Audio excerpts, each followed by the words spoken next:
سخته که رسول الله شو تا صبح از غم من و تو گریه کرده، من و تو امروز ریش فرانسوی بزنیم. رسول الله صلی الله علیه و سلم به پاهای نازنین سنگ خورده، با شکم سنگ بسته کرده به خاطر من و تو، به خاطر که من و تو به بهشت بریم، به خاطر که من و تو سرفراز دنیا و آخرت بشیم. اما امروز ما لباس سنت در کنار بگذاریم، لباس یک اروپایی، یک غربی، یک بچه فیلم رو به تن کنیم.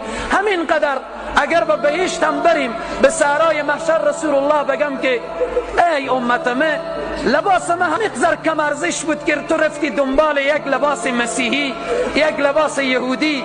یا ای زن مسلمان، ای دختر مسلمان، تو که دخترم بودی، فرزندم بودی، چرا لباس فاطمه را انتخاب نکردی؟ چرا لباس عایشه را انتخاب نکردی؟